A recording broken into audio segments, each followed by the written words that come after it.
My name is Samson Piri, Senior Agronomist, Samlife Farm.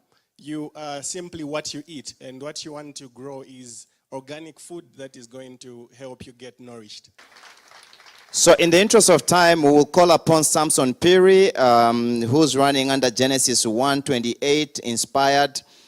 He's speaking to us about an agribusiness that is aligned to sustainable farming as a way of manifesting his dominion mandate. Over to you. 5 minutes on the clock. There you go.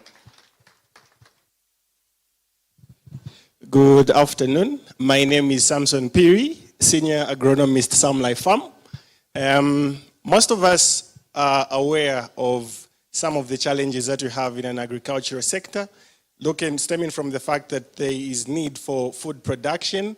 And not only do we need to produce food, but we need to grow high quality and value food. So I'm coming from a background where I've seen different kids growing up, suffering from malnutritional diseases simply because of food scarcity. And as I have grown up, I've seen a lot of other adults suffering from other different diseases stemming from the availability of food, which is not quality.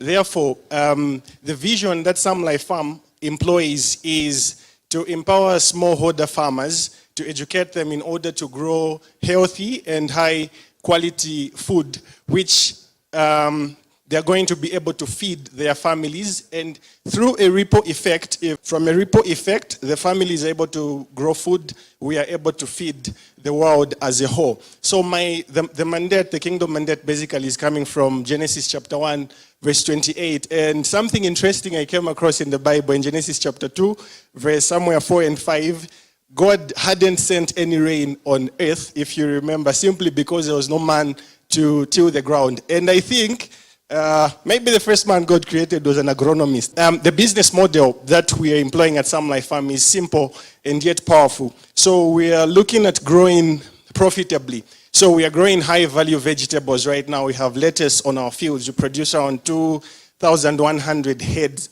after 2 weeks.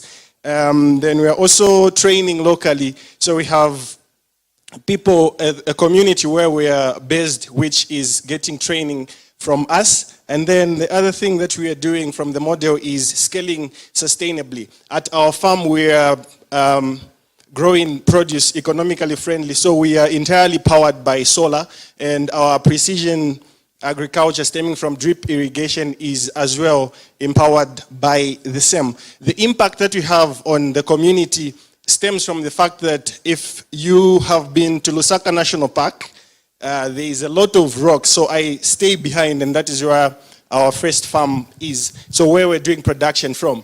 Now, for us to be able to set up our fields in order to be able to do up agriculture, we did our soil tests and everything that was required. However, the place seemed not to be suitable for agric because of a lot of rocks which were there. And we had opted that we could easily hire maybe a jackhammer or something like that to be able to do up clearance of rocks and all that, which we opted to go for the community because of the impact that we wanted to have on it. And then we opted to go for a church community. They wanted to get some musical instruments, and then we told them, if you could work with us, we are going to be able to do that for you. So that's community impact that we have. And then we have like 2 women already from the church who are fully employed, full-time employed at the farm.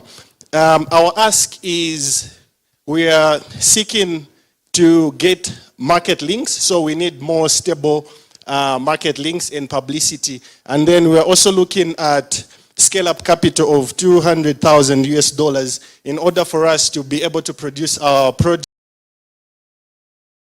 Means is right now, because you are not protected by greenhouses and all that, we need to be able to grow our produce so that we are consistently supplying to the market. With this said, I think my pitch is done. Thank you very much for the opportunity. Thank you, Samson. Just quick question for me. How do you ensure that, or how will you ensure that the dominion mandate, you maintain it? It's just not rhetoric, but it becomes part of the business as it grows, as it scales. Thank you. Thank you very much for. The kingdom mandate is being maintained. So remember from the community impact that I mentioned that you're having, we had options as a company to either hire machinery that is going to clear up whatever we want to do, but instead we opted to go for the community to be able to work with us. So it's a church actually that we incorporated, that they should be able to help us and work with us for us to be able to do the work. So stemming from there, the impact that the company has and the knowledge that we're imparting on them is the one that they're going to take even the community. Thank you. Thank you very much.